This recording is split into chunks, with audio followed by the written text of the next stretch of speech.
Hey, call me Sten presenter, ukitaka unite presenter Sten all the way from Sten TV.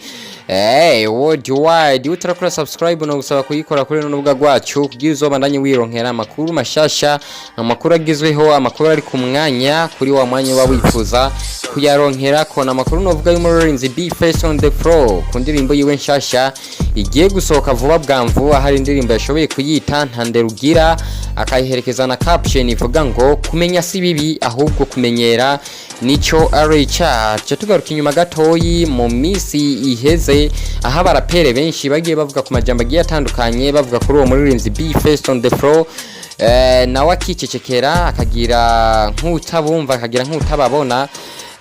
Ndavuga nk'aba King or Kingorongoro, nkavuga nk'aba Fabi Love hariya ku ndirimbo nyinshi zigiye zitandukanye, aho bagiye banamudisinga sana uwo muririmbyi Be Face, mugabo bikaboneka nkaho wewe ataco ariko arabivuga ko uyu munsi rero yashoboye kugaruka ati kumenya si bibi ahubwo kumenyera nico ari icyaha. Yabonye rero bamumenyereye avuga ngo nakare kwigumiza kakara mu gashambara imigani ntayonze ariko byinshi ndashobora kubitahura. Rero nashaka kugezaho indirimbo nshasha Be Face on the Floor, bivanye ni titre yashoboye kuyiha, yashoboye kunkanga. Ndavuga ati iyi titre ishobora kuzohindura ikintu muri entertainment, na cyane cyane ikavugana byinshi kuri babarapere bari bamaze iminsi bamuvuga ko ibintu bigiye bitandukanye.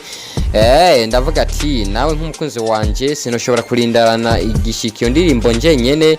Ndavuga ati reka ndabikugezeho nawe tuze twicare dutenye turorereye iyo ndirimbo y'umuririmbyi Be Face on the Floor. Natashimye kuyivuga amatariki izoshobora gusohokera ko muga yashoboye kuvuga ko ari dropping soon, ari indirimbo igiye gusohoka vuba bwamvu.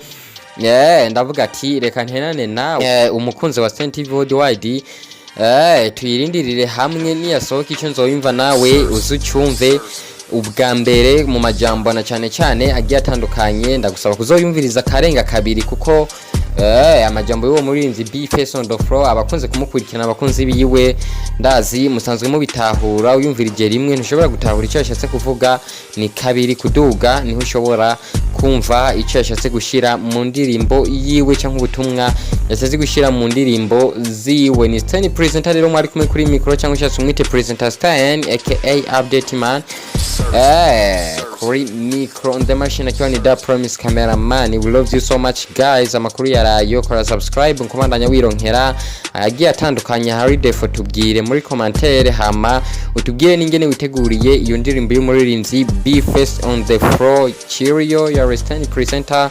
Ciao ciao, cheers till next time.